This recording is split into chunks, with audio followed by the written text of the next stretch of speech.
Story number 1. Eyes That Watch. I never intended to leave the city. Growing up in bustling San Francisco, surrounded by towering skyscrapers and the constant hum of urban life, the idea of solitude was foreign to me. But after a tumultuous divorce and the unbearable noise of everyday existence, I craved peace. Northern California's dense forests seemed like the perfect escape, a place where I could find myself again, away from the chaos and heartache. The cabin I found was nestled deep within the Redwood National and State Parks, far from the nearest town. It was a modest wooden structure, weathered by time but sturdy enough to withstand the elements. The property was surrounded by towering trees, their branches intertwining to form a natural canopy that shielded the cabin from prying eyes.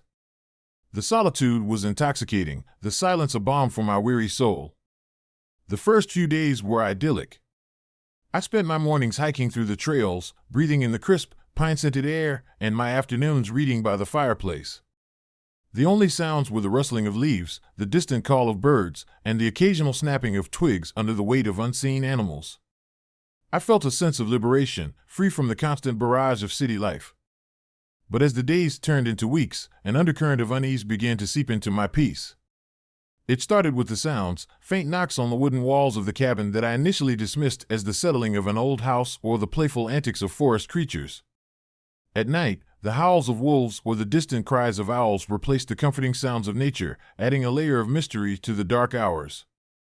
One crisp autumn evening, as the sun dipped below the horizon, painting the sky in hues of orange and purple, I decided to tend to the garden. The twilight hours were my favorite time, when the forest seemed to come alive with shadows and whispers. As I worked, I heard the unmistakable sound of wood knocking, deliberate and rhythmic. My heart skipped a beat, and I froze, listening intently. The knocking persisted, coming from all directions, as if the very walls of the cabin were trying to communicate. Shaking off the unease, I returned to the cabin, only to find my garden in disarray. Plants were uprooted, and the once neat rows were now a tangled mess. My dog, Max, stood trembling under the bed, his fur bristling and eyes wide with fear. "It's okay, Max," I whispered, trying to soothe him, but his anxiety mirrored my own. That night, as I lay in bed, the oppressive silence returned, thicker and more suffocating than before. I tried to ignore it, focusing on the book in my hands, but sleep eluded me. Suddenly, a soft glow illuminated the upstairs window. I sat up, heart pounding, and peered through the glass. There, standing motionless in the darkness, were two glowing yellow eyes staring directly at me. The figure was immense, its body blending seamlessly with the shadows, making it appear as though it was part of the night itself. I gasped, pulling the covers over my head, too terrified to move. The creature remained there all night, its presence a haunting reminder of the unknown forces that lurked just beyond the safety of my sanctuary. Every creak and groan of the cabin seemed amplified, the shadows stretching and contorting in unnatural ways. The following morning, I woke to find the cabin in ruins. The storm had passed, but the damage was extensive. Windows were shattered, walls splintered, and debris littered the once pristine interior. Blood-red scratch marks marred the wooden surfaces, evidence of the creature's destructive rampage. My belongings were scattered, and the remnants of my shattered peace lay broken around me. Panicked, I gathered what little I could salvage and fled the cabin, the image of those yellow eyes seared into my mind. As I drove away, I glanced in the rearview mirror, only to see the creature standing in the middle of the road, its eyes burning with an unholy light. I accelerated, the engine roaring to life, but the creature followed, its immense form looming larger with each passing second. The road seemed endless, the forest stretching out on either side like a dark, impenetrable barrier. I could hear the creature's guttural growls, the sound reverberating through the car and into my very bones. Desperation fueled my every move as I navigated the treacherous terrain, the creature relentlessly pursuing me. Just as hope began to wane, the road opened up to a clearing bathed in the soft light of dawn. Exhausted and broken, I pulled over, the creature halting at the edge of the clearing, its eyes still fixed on me. Without warning, it vanished, the morning light dispelling the darkness that had clung to it. The cabin was gone, reduced to smoldering ruins, and the forest seemed to reclaim the land as if the nightmare had never occurred. But the memories lingered, a constant reminder of the terror that had haunted my nights and the creature that still seemed to watch from the shadows. I returned to the city, carrying the scars of that night both visible and invisible. The story of the eyes that watch spread through the community, a cautionary tale of the dangers that lie in the heart of nature and the darkness that can consume even the most peaceful of retreats. I tried to move on, but the echoes of those yellow eyes and the howls of the forest haunted my every step, a silent reminder that some places hold secrets too dark to uncover. Years later, I still find myself drawn to the wilderness, the pull of the forest a constant temptation to confront the fears that have lingered for so long. But every time I approach the edge of the woods, I feel the weight of those yellow eyes watching me, waiting for me to return. The silence of the forest is now filled with whispers of the past, and I know that some shadows are better left undisturbed, their mysteries hidden in the depths of the trees, forever watching, forever waiting. If you ever find yourself seeking solitude in the heart of the wilderness, heed my warning. Listen to the whispers in the wind and respect the shadows that dance among the trees. For in the silence of the forest lies a darkness that watches and waits, ready to claim those who dare to venture too far into its embrace. Story number 2. Screams at Black Hollow. I never thought a job as a solitary police officer in a remote area like Black Hollow would lead me to the brink of madness. Growing up in the bustling city of Chicago, the idea of patrolling a quiet, secluded forest seemed almost idyllic, a chance to escape the chaos and find peace. But peace is a fragile thing, easily shattered by the shadows that lingered just beyond the light. It was early October when I received the call. Reports of terrifying screams echoing through Black Hollow had been cropping up with alarming frequency.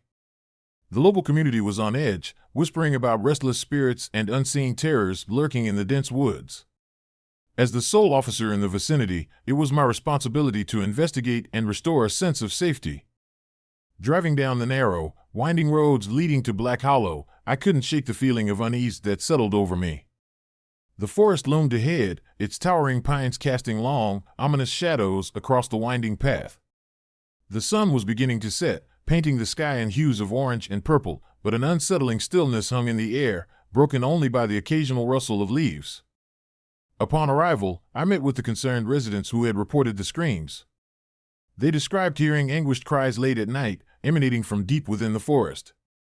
Some claimed to have seen fleeting shadows moving between the trees, while others spoke of blood-soaked ground and torn animal carcasses hanging grotesquely from the branches. Determined to get to the bottom of these disturbing reports, I decided to spend the night at a nearby cabin, positioned strategically at the edge of Black Hollow. The cabin was modest, with a single room and a small porch overlooking the dense forest. As I settled in, I couldn't help but feel that the darkness outside was watching, waiting. The first night was uneventful. I sat by the fire, sipping hot coffee and reviewing the reports, trying to convince myself that fear was merely a product of isolation and the power of suggestion. But as midnight approached, the forest seemed to awaken. The silence was abruptly broken by piercing screams that echoed through the trees, a sound so raw and filled with agony that it sent chills down my spine.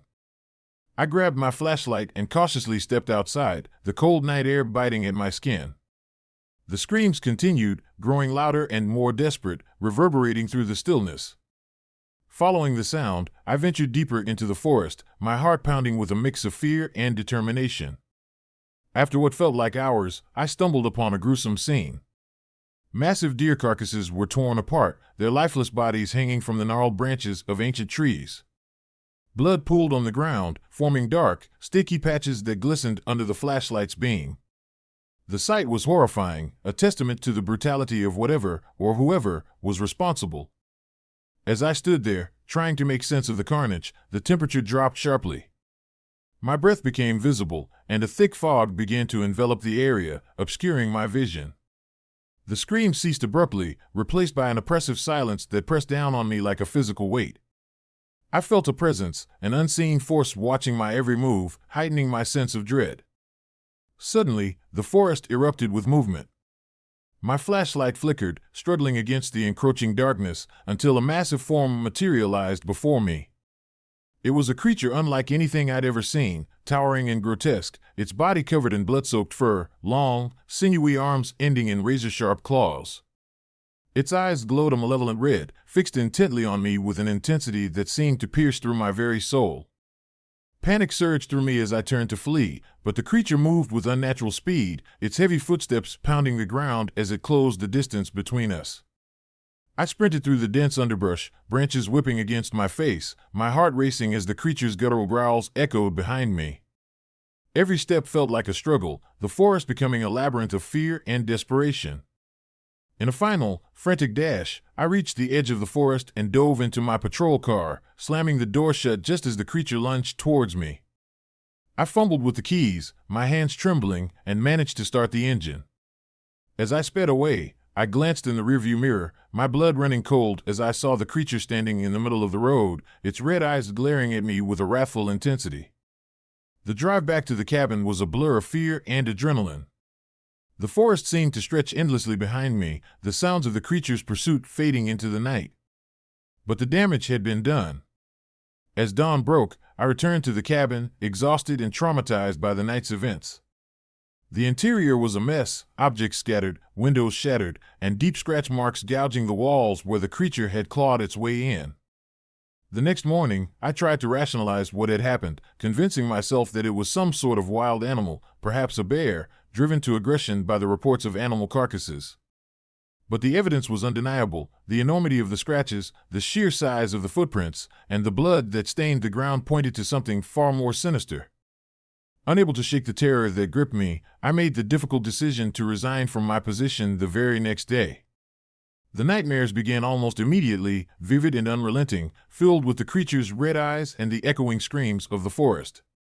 I couldn't bring myself to recount the horrors I had witnessed, fearing that no one would believe me or that my sanity was slipping away. Months passed, and the screams of Black Hollow became a distant memory, overshadowed by the guilt of leaving my family behind to deal with the aftermath. But the memories lingered, haunting my every waking moment and permeating my dreams with darkness and fear.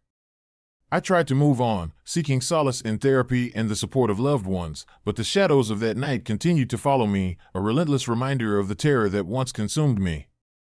Years later, I still hear the distant echoes of those screams when the wind howls through the trees, and the sight of bloodstained ground brings a cold shiver down my spine.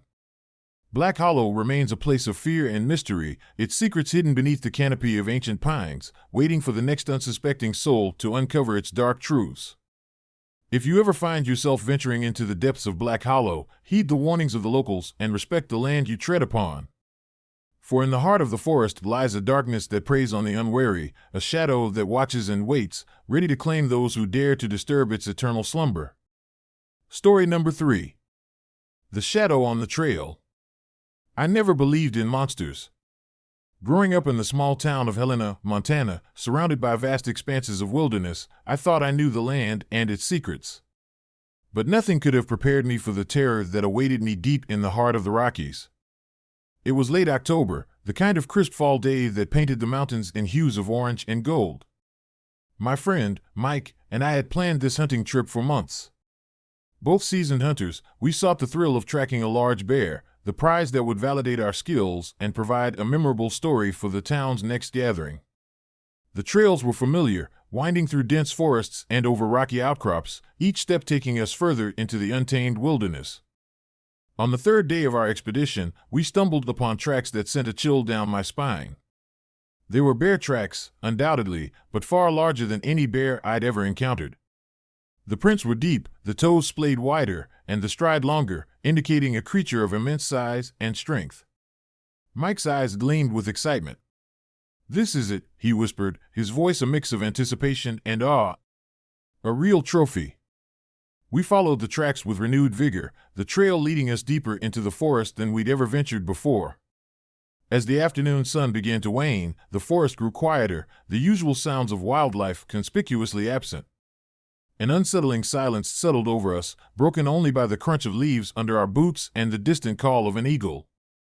"Feels like we're being watched," Mike remarked, glancing nervously around. I tried to shake off the feeling, attributing it to the isolation and our heightened senses. But as dusk turned to night, the sensation intensified. Every rustle in the underbrush, every snap of a twig seemed amplified, feeding the growing unease within me. We set up camp near a small clearing, the fading light casting long shadows across the ground. The fire crackled and popped, providing a semblance of comfort against the encroaching darkness. As we sat around the flames, sharing stories and sipping hot coffee, I couldn't help but feel that something was terribly wrong. Late that night, a fierce storm rolled in, the wind howling through the trees like a living thing. Rain pounded against our tent, and thunder rumbled in the distance. The power of the storm masked any noises we might have otherwise heard, but the sense of being watched remained, a constant presence lurking just beyond the reach of the firelight. The next morning, the storm had passed, leaving behind a pristine blanket of snow that transformed the forest into a winter wonderland. We awoke to find our campsite untouched, the fire reduced to ashes, and no sign of the storm's destruction. Relieved, we began packing up, eager to continue our hunt. But as we ventured back onto the trail, we noticed something chilling: large claw marks gouged into the trunks of the surrounding trees. They were fresh, the sap oozing from the wounds, and unlike anything either of us had seen before. My stomach churned as I realized we weren't dealing with an ordinary bear. "We need to get out of here," I urged, the gravity of the situation sinking in. Mike hesitated, his pride warring with the fear gnawing at him. "It's just a big bear, man. We've dealt with tough ones before." But I could see the doubt in his eyes, the same fear that gripped me tightening its hold. "No, Mike. This isn't right. Those marks, they're too deliberate, too unnatural." Reluctantly, Mike agreed, and we began the trek back to our truck. The trail seemed to stretch endlessly, each step taking us further away from the safety of civilization and closer to the unknown. The forest, once a place of beauty and adventure, now felt like a labyrinth of shadows and secrets. As dusk approached, we reached a steep incline overlooking a rocky outcrop. From there, we could see our truck parked a short distance below, the engine still warm from our departure earlier that day. Relief washed over me as we began the final climb down, the anticipation of safety driving us forward. But just as we reached the base of the incline, the ground beneath us began to shake violently. Rocks dislodged from the cliffside started to tumble down, the impact sending debris flying in every direction. "Run!" I shouted, grabbing Mike's arm and pulling him towards the truck. We sprinted, dodging falling rocks and scrambling over uneven terrain, the sounds of destruction echoing through the forest. My heart pounded in my chest, each beat a reminder of the peril we were in. As we reached the truck, I fumbled with the keys, desperate to start the engine and escape the chaos. But just as I turned the key, a massive shadow loomed over us, blocking our only path of escape. The creature stood tall, its form obscured by the darkness, yet its presence was undeniable. Two glowing red eyes stared into ours, filled with a malevolent intelligence that sent a shiver down my spine. Before I could react, the creature lunged, its massive hands slamming into the side of the truck with bone-crushing force. The impact was jarring, the vehicle buckling under the immense pressure. Glass shattered, metal twisted, and the windows splintered as the creature's strength became terrifyingly apparent. "Get out of the truck!" I screamed, but Mike was already pulling me towards the door. As we stumbled free, the creature followed, its footsteps thundering against the ground, each step leaving deep impressions in the snow. We ran, the creature's growls filling the air, a sound that seemed to resonate with the very earth beneath us. Its speed was unimaginable, moving with a purpose that made it seem unstoppable. The forest blurred around us as we pushed our bodies to the limit, the adrenaline coursing through our veins fueling our desperate escape. But no matter how fast we ran, the creature remained on our trail, its presence an ever-present threat that loomed over us like a shadow. I glanced back, the red eyes still fixed on us, a sinister promise of retribution hanging in the air. By the time we reached the road, night had fallen, the darkness swallowing us whole. I fumbled for my phone, the screen flickering with static as I tried to call for help. But there was no signal, the storm having knocked out all connectivity in the area. "We have to keep moving," I said, my voice barely above a whisper. "We can't stop." We drove through the night, the road stretching endlessly before us, the creature's presence a constant reminder of the danger that pursued us. The journey felt surreal, time blending with fear, each mile bringing us closer to safety yet no closer to escaping the nightmare that had befallen us. As dawn broke, the first rays of sunlight pierced through the darkness, casting light on the snow-covered landscape. Exhausted and battered, we finally reached the outskirts of town, the familiar sights bringing a sense of relief and hope. But even as we pulled into the parking lot, the feeling of being watched lingered, a haunting echo of the terror we had endured. In the days that followed, the memories of that night haunted us both. Mark and I struggled to comprehend the events, the images of the creature with its red eyes seared into our minds. We shared our story with authorities and locals, but few believed us, dismissing our account as the result of fear and exhaustion. Yet, the physical evidence remained. Those enormous claw marks and the shattered remnants of our truck served as undeniable proof of the nightmare we had faced. Determined to uncover the truth, we delved into the history of the area, seeking answers that could explain the monstrous presence that had terrorized us. What we discovered was a tale as old as the mountains themselves, stories of ancient guardians, protectors of the land who would punish those who dared to trespass beyond the limits set by nature. According to local legend, the mountains were home to a primordial spirit, a guardian of the wilderness who took on monstrous forms to defend its realm. It was said that those who ignored the signs, who entered the forest with greed and disrespect, would be met with a wrath that could not be contained. The realization hit me with a force that rivaled the creature's strength.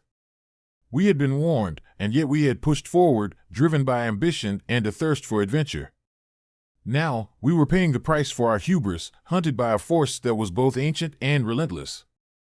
In the end, Mark and I made the difficult decision to leave Montana, to escape the shadows that now clung to us like a second skin. The scars of that night remained, both physical and emotional, a constant reminder of the darkness that lies just beyond the veil of the ordinary. Years have passed since that harrowing experience, but the memories linger, a testament to the thin line between bravery and folly.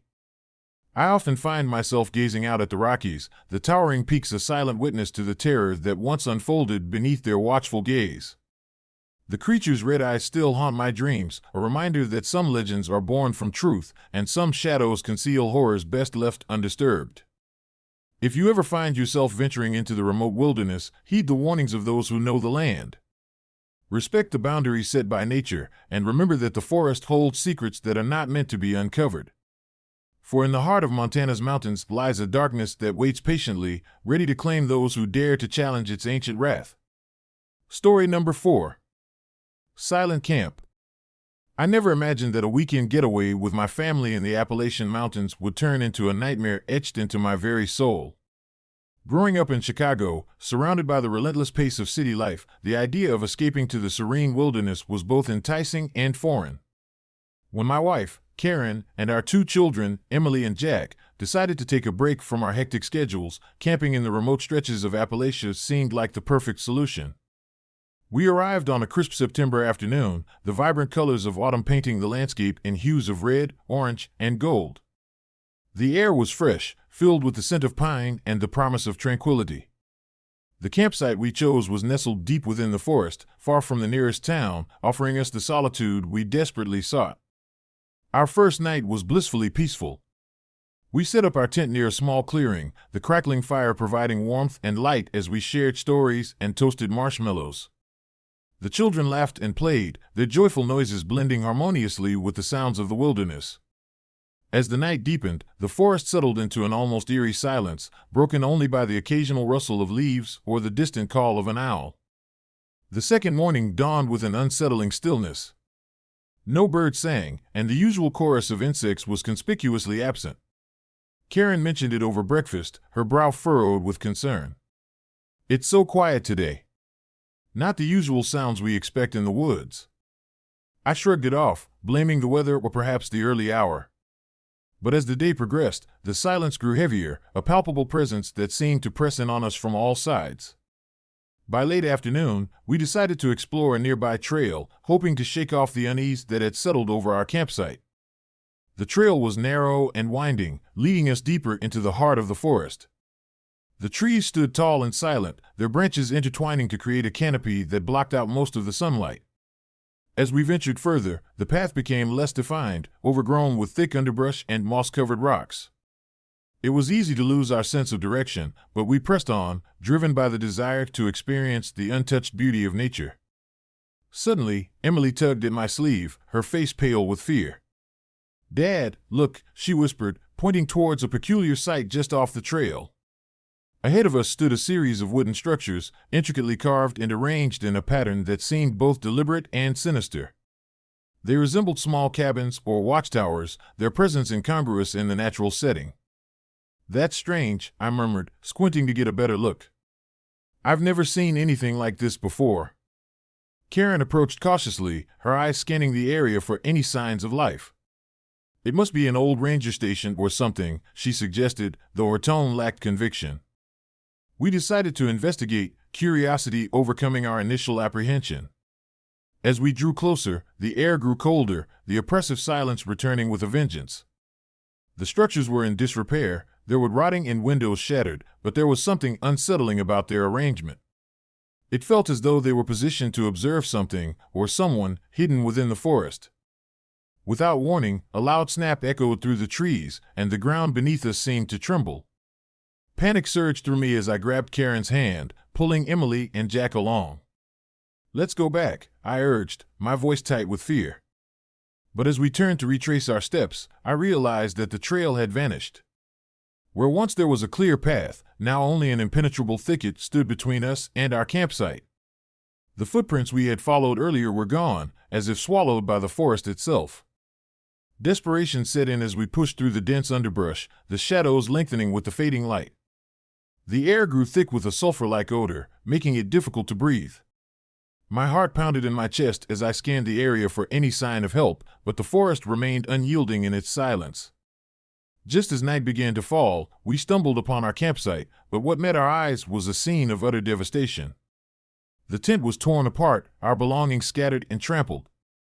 The fire was nothing more than a pile of ashes, and the surrounding area was marred by deep, unnatural scratches gouging the ground like claw marks. Karen and I exchanged horrified glances, realizing that something, or someone, had attacked us during our absence. We need to get out of here, I whispered, my voice barely audible over the howling wind that had picked up, bringing with it the chill of the encroaching night.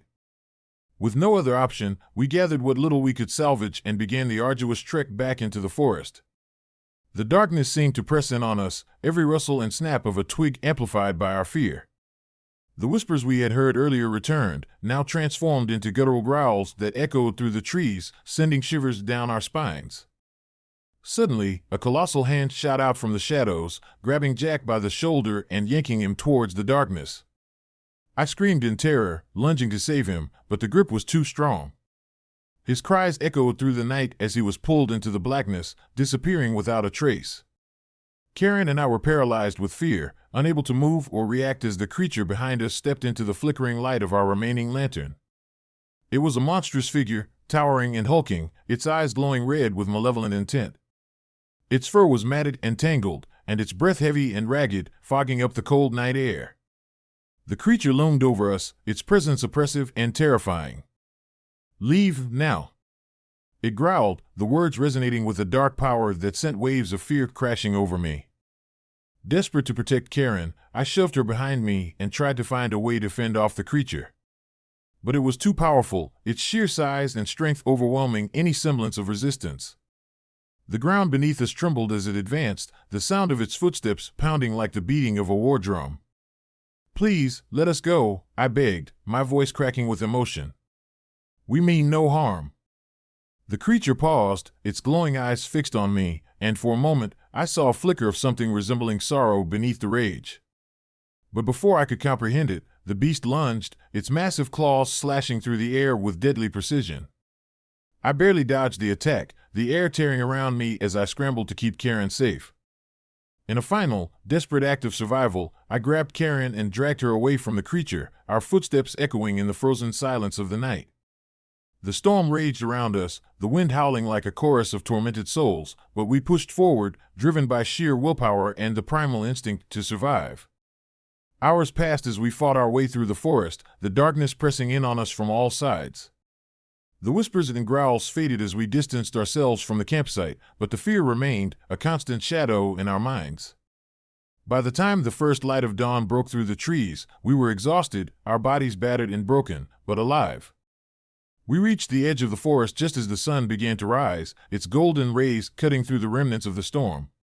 Looking back, the forest stood silent once more, its secrets hidden beneath the snow-covered ground. But the memories of that night lingered, etched into our souls like the deep scratches that marred our campsite. Days turned into weeks as we tried to come to terms with what had happened. Jack was traumatized by the loss, his playful spirit dulled by the horrors he had endured. Karen and I struggled to hold our family together, the nightmares of that night haunting our every step.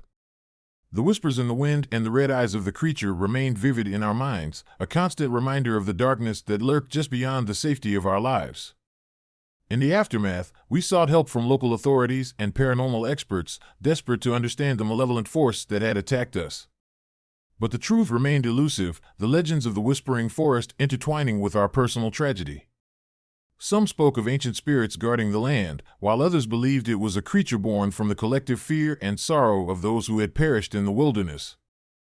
I often found myself staring out into the forest from the safety of our home, the trees standing tall and silent, holding their secrets close. The scars of that night never fully healed, the loss of Jack leaving a void that could never be filled. But in the depths of my despair, I found a glimmer of understanding. Sometimes, the wilderness holds more than just natural beauty. It holds the echoes of lives lost and the restless spirits that seek closure in the silence of the night. If you ever find yourself venturing into the remote stretches of the Appalachian Mountains, heed the warnings of the locals and respect the land you traverse. The Whispering Forest is more than just a place of stunning beauty. It is a realm where the past and present collide, where shadows whisper and red eyes watch from the darkness. Approach with caution, and remember that some places are better left unexplored, their secrets hidden beneath the snow and silence, waiting for those brave enough to listen to the whispers of the woods. Story number 5. Bones of the Forgotten. I never intended to become a storyteller. Growing up in the bustling city of Portland, Oregon, my days were filled with the monotony of office work and the occasional weekend hike through the nearby trails. But that all changed the summer I joined a group of like-minded adventurers seeking the thrill of discovering the unknown. Little did I know, our expedition would lead us into the heart of a nightmare we couldn't escape. Our group consisted of 5, myself, Mark, an amateur geologist with a passion for uncharted territories, Lisa, a wildlife biologist eager to study untouched ecosystems, Tom, a history buff fascinated by ancient civilizations, Sarah, a photographer determined to capture the perfect shot, and Jenna, our fearless leader with an unquenchable thirst for adventure. We had heard whispers of a hidden cave system deep within the Cascade Mountains, a place untouched by modern exploration and shrouded in local legend. The journey began on a warm June morning, the sun casting long shadows over the dense forest as we trekked deeper into the wilderness. The trail was rugged, winding through thick underbrush and over rocky outcrops, each step taking us further away from civilization and closer to the unknown. Mark led the way, his knowledge of geology proving invaluable as we navigated the treacherous terrain. After 2 days of relentless hiking, we reached the entrance of the cave. It was hidden behind a curtain of ivy, its dark maw beckoning us into the depths below. Equipped with headlamps, ropes, and an array of equipment, we prepared to descend into the abyss. The air grew colder as we ventured inside, the walls slick with moisture and the faint scent of earth filling our lungs. The initial passages were narrow, forcing us to crawl and squeeze through tight spaces. But as we progressed, the cave opened up into a vast chamber, its ceiling lost in darkness above. Stalactites dripped slowly from the ceiling, their rhythmic plinking echoing through the cavernous space. It was here, in the heart of the cave, that we made our first unsettling discovery. Scattered across the ground were bones, gigantic, with twisted shapes and sizes unlike any animal we had encountered. They were arranged in a haphazard manner, some clumped together while others lay solitary, as if dropped in haste. Tom knelt down, his eyes wide with disbelief as he examined a massive femur. "These aren't just large," he muttered, "they're colossal. We're not dealing with any known species." Sarah snapped photos frantically, capturing the eerie scene, while Lisa took samples of the soil and bone fragments, her mind racing with questions about the cave's previous inhabitants. Mark, ever the skeptic, dismissed the findings as hoaxes or misidentified fossils. But Jenna's unease was palpable, her instincts screaming that we were trespassing on something sacred and dangerous.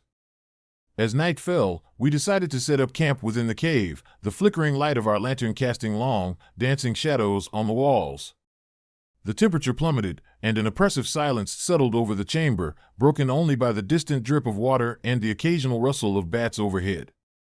We shared stories around the campfire, trying to shake off the unease that had settled in our bones. Around midnight, a storm rolled in, the howling wind outside a stark contrast to the eerie calm within the cave.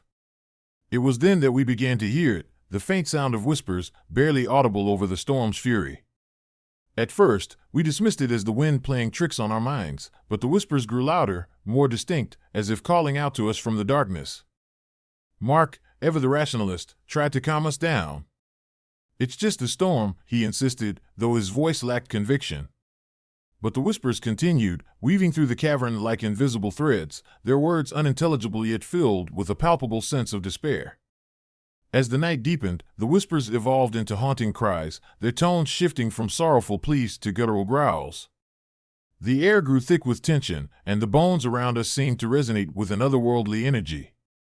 It was then that the ground beneath us began to tremble, the vibrations pulsating through the cave like the beating of a colossal heart. Suddenly, the chamber was plunged into darkness as our lanterns flickered and died, leaving us in pitch blackness. Panic set in as we fumbled for our headlamps, the weight of the cave pressing down on us. The whispers turned into anguished wails, the sound echoing off the walls with an intensity that made our skin crawl. In the blackness, a shadowy figure began to materialize, a towering silhouette with eyes glowing red, its form shifting and contorting with every movement. It moved with unnatural speed, each step deliberate and heavy, the ground trembling with its presence. Jenna screamed, stumbling backward as the creature loomed over us, its breath heavy and foul. "Leave, now!" It growled, the words reverberating through the chamber like thunder. We backed away, our instincts screaming to flee, but the cave seemed to trap us in its labyrinthine grasp. The creature advanced, its eyes burning with an unholy fire, the very air around it crackling with malevolent energy. Desperate, we tried to regroup, but the creature's presence was overwhelming. One by one, it reached out, its massive hands tearing through the air, dragging us towards its shadowed form. Tom was the first to be taken, his screams echoing through the cave as he was pulled into the darkness. Panic and terror engulfed us as we watched our friend vanish before our eyes, the creature's grip tightening around him. With sheer willpower, we fought against the invisible force, our collective fear manifesting as strength. Mark shouted for us to run, and we bolted through the cavern, the storm outside mirroring the chaos within. The cave seemed to twist and turn, leading us deeper into its maw, the creature's presence a constant threat lurking in the shadows. After what felt like an eternity, we burst out of the cave, the storm having passed, leaving the forest eerily silent. Exhausted and traumatized, we stumbled back to our campsite, only to find it in ruins, our supplies scattered, the remnants of our brief stay destroyed. The ground was marked with deep, unnatural scratches, as if the creature had tried to prevent our escape. The next morning, we awoke to a bleak, overcast sky, the remnants of the storm lingering in the air. Determined to survive, we packed what little we could salvage and made our way back to civilization, our hearts heavy with the loss of Tom and the horrors we had witnessed. The footprints around our camp were unmistakable, gigantic, humanoid prints leading from the cave entrance straight to our camp, as if to ensure we didn't escape.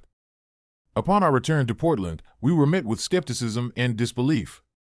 Friends and family struggled to comprehend our tale, their rational minds dismissing our experiences as hallucinations brought on by the stress and isolation of the expedition.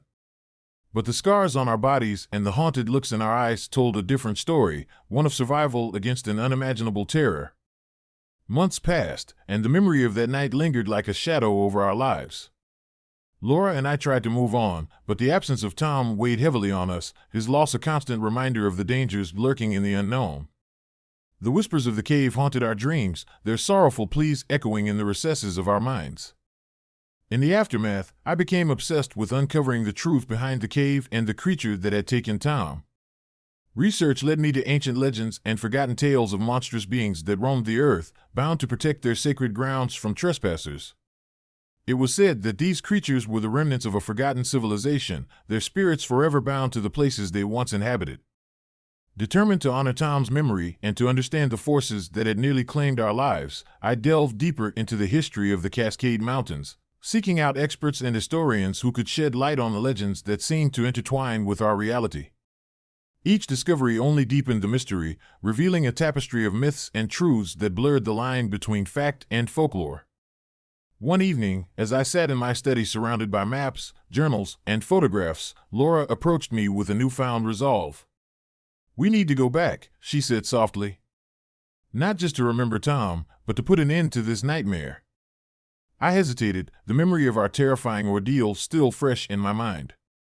But Laura's determination was unwavering, her eyes reflecting the same haunted sorrow that had driven me to seek answers. Together, we planned our return to the Whispering Cave, prepared to confront the darkness that had taken so much from us. The journey back was fraught with tension, each step towards the cave a reminder of our shared trauma and the unresolved horrors we left behind. As we approached the cave entrance, the air grew thick with an oppressive energy, the same sulfur-like odor that had plagued us before. The whispers began anew, their sorrowful tones now tinged with desperation and hope. Inside, the cave seemed to welcome us, the darkness enveloping us like a shroud. We moved cautiously, retracing our steps to the chamber where we had encountered the creature. The bones and crude drawings still lay scattered, a testament to the ancient terror that guarded this forsaken place. As we reached the center of the chamber, the shadows coalesced into the form of the creature, its eyes burning brighter than ever. But this time, instead of fear, I felt a surge of empathy, a connection to the sorrow and pain that fueled its existence. "We're not here to harm you," I said, my voice steady despite the fear that still lingered. "We want to understand and help you find peace." The creature hesitated, its form wavering between hostility and something more human. The air grew warmer, the oppressive weight lifting as a sense of calm settled over the chamber. The whispers softened, their anguished cries transforming into gentle sighs of relief. Laura stepped forward, holding out her hand as a gesture of peace.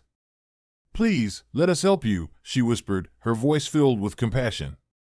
In a moment of profound connection, the creature began to dissolve, its form merging with the shadows until it was nothing but a memory etched into the very fabric of the cave. The air was filled with a sense of closure, the spirits of the past finally finding the peace they had long been denied. As we exited the cave, the sunlight breaking through the canopy felt like a rebirth, the horrors of our past now laid to rest. The footprints that once haunted our steps were gone, replaced by a serene stillness that spoke of healing and redemption. Returning to Portland, we carried with us not just the memories of our ordeal, but a deeper understanding of the thin line that separates our world from the unknown. Our story became a testament to the power of compassion and the resilience of the human spirit in the face of unimaginable fear. If you ever find yourself venturing into the wild unknown, heed the warnings and respect the mysteries that lie hidden in the shadows.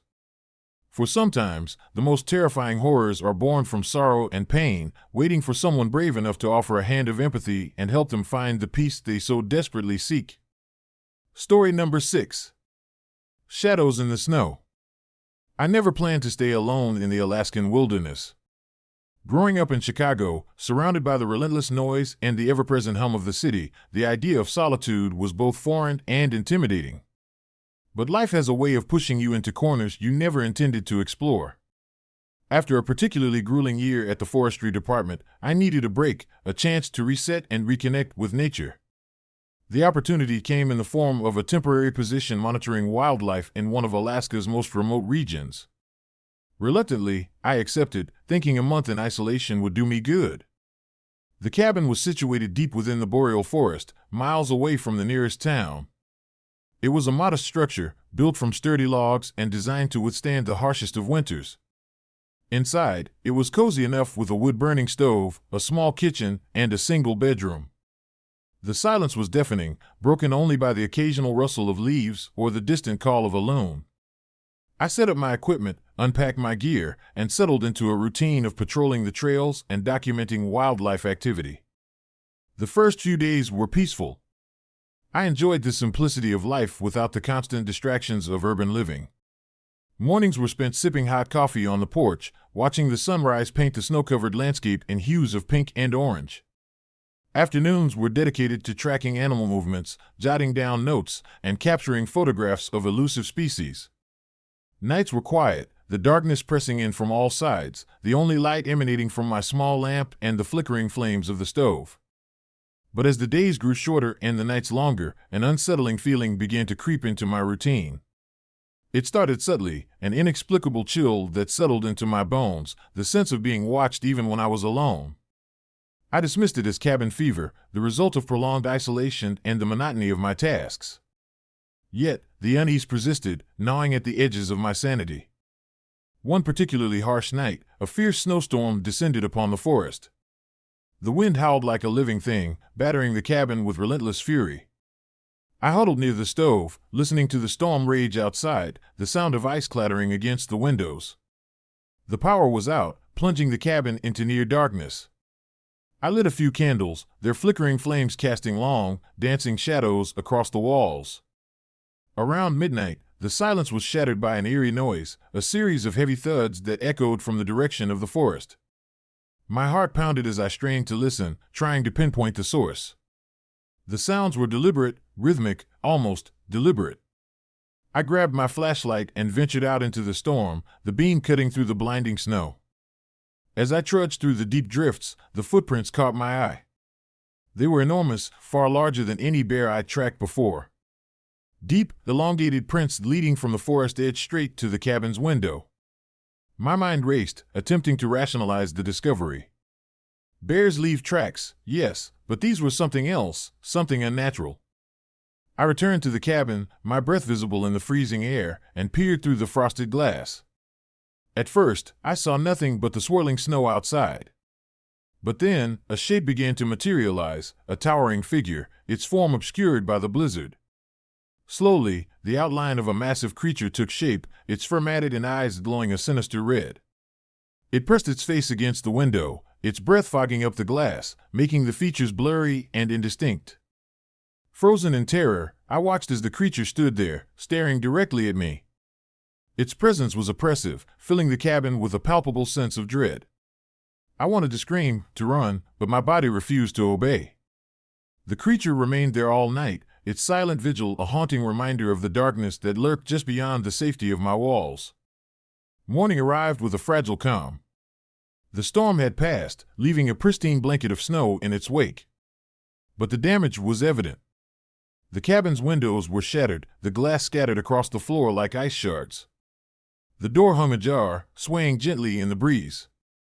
My heart sank as I surveyed the destruction, scratch marks gouged into the walls, remnants of the creature's brutal visit. Desperate for answers, I ventured outside, the morning sun reflecting off the snow-covered landscape. The footprints were still visible, leading back into the forest. Determined to uncover the truth, I followed them, each step crunching through the snow, the forest eerily quiet. The tracks led me deeper into the woods, away from the safety of the cabin, into an area I hadn't explored before. After hours of trekking, I stumbled upon a clearing where the footprints abruptly ended. In the center stood a large, snow-covered boulder, its surface etched with strange symbols and markings that seemed to pulsate with an otherworldly energy. The air here was thick with an inexplicable presence, the very ground beneath my feet thrumming with latent power. I felt a chill run through me, the hairs on my neck standing on end. Suddenly, the whispers began. Soft at first, barely audible over the crunch of my footsteps, they grew louder, forming coherent words that sent shivers down my spine. "Leave, now." The voices urged, their tone pleading yet filled with desperation. I turned to flee, but the forest seemed to shift around me, the trees bending and twisting, creating a labyrinthine maze that led me in circles. Panic set in as I realized I was lost, the whispers growing more insistent, the sense of being watched intensifying. In my desperation, I fell to my knees, the snow cold and unforgiving beneath me. "Please, just let me go," I pleaded, my voice barely a whisper. The whispers ceased abruptly, replaced by an oppressive silence that pressed in from all sides. I sat there, shivering and exhausted, the weight of the forest's dark secrets bearing down on me. Hours passed before I managed to find my way back to the cabin, the ordeal etched into my mind like a nightmare I couldn't escape. The cabin was in ruins, the interior battered and broken. I knew I couldn't stay, the forest had claimed its price, and I had to leave before it took more. Packing my gear in a daze, I left the cabin behind, the haunting memories of that night lingering in my mind. The drive back to civilization was a blur, the roads treacherous with the lingering snow. I barely slept, the images of the creature's glowing eyes and the oppressive presence of the forest haunting my dreams. Days turned into weeks, but the experience left an indelible mark on my psyche. I couldn't shake the feeling that something was still watching me, even miles away from the whispering forest. I returned to Chicago, seeking solace in the familiarity of the city, but the shadows of Alaska's wilderness followed me. Friends noticed my distant demeanor, the way I'd flinch at sudden noises and the fear that flickered in my eyes. Laura stood by me, her support unwavering, but the scars of that night ran deep.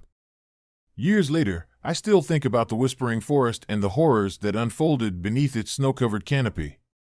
The footprints, the whispers, the towering creature with its burning red eyes, they remain vivid in my memory, a testament to the thin veil that separates our world from the darkness that lies just beyond.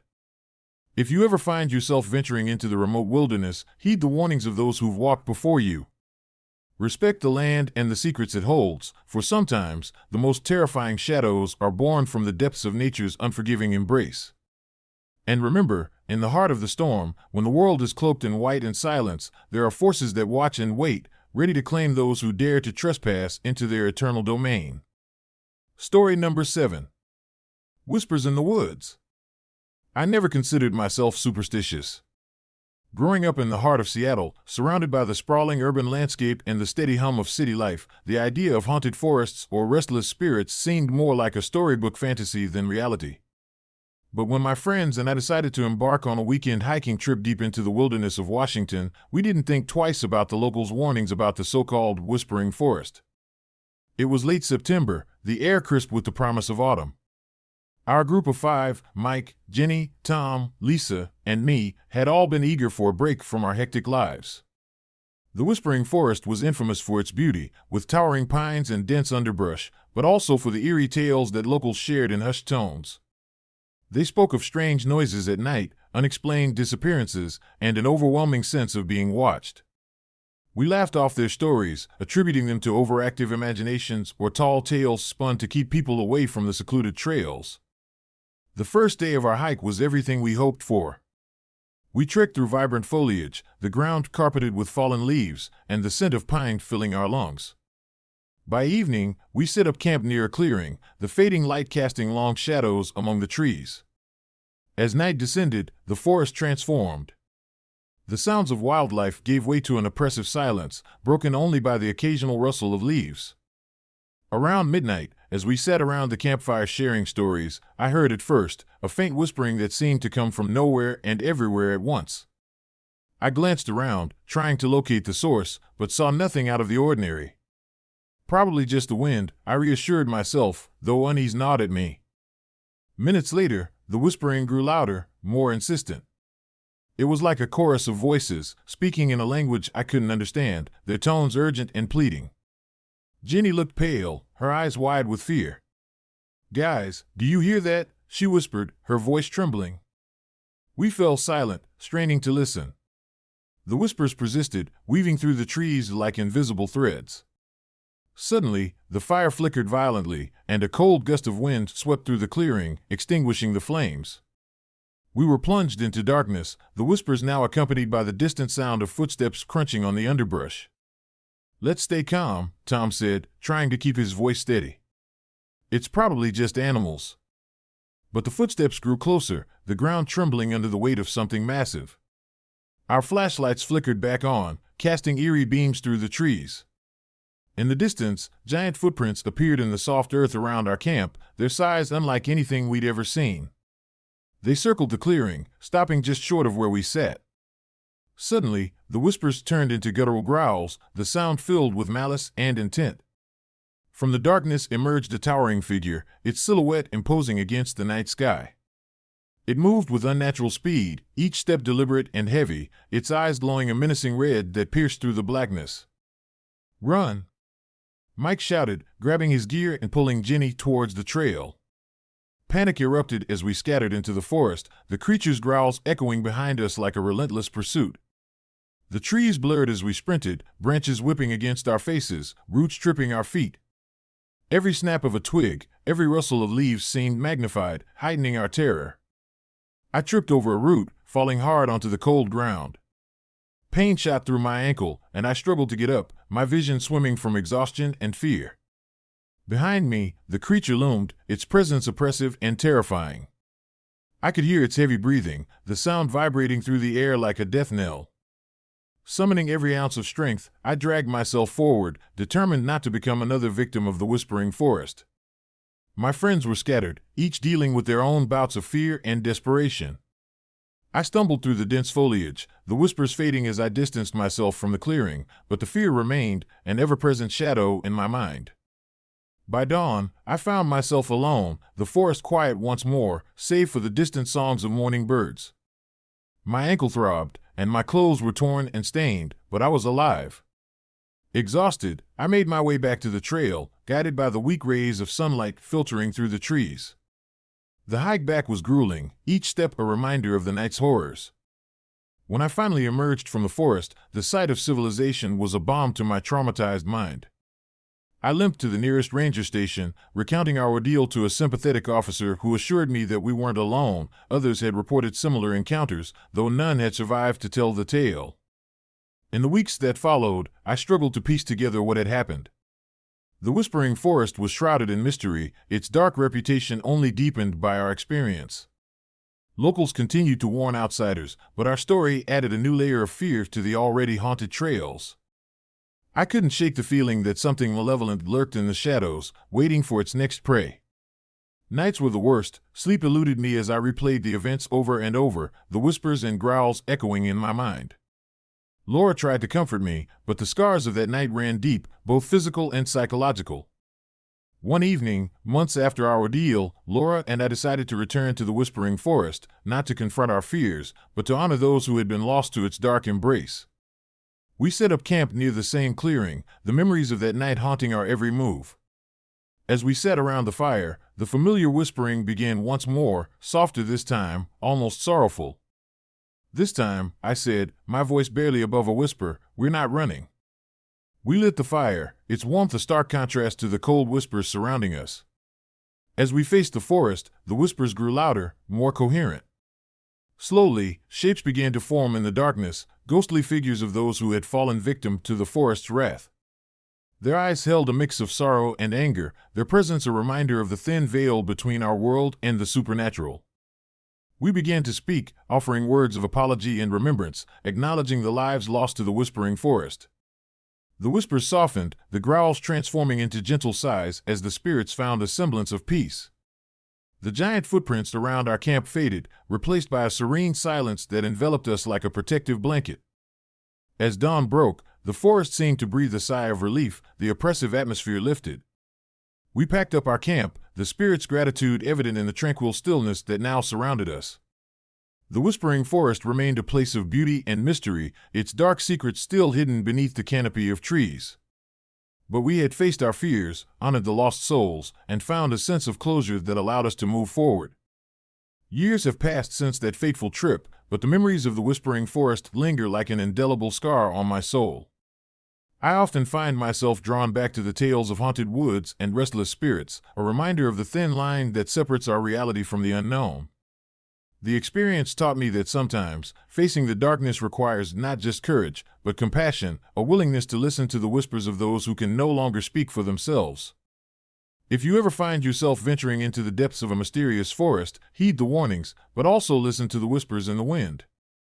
For in the heart of the wilderness lies a world unseen, where shadows hold secrets and the past lingers in every rustle of leaves. Approach with respect and empathy, and you might just find peace amidst the whispers of the woods.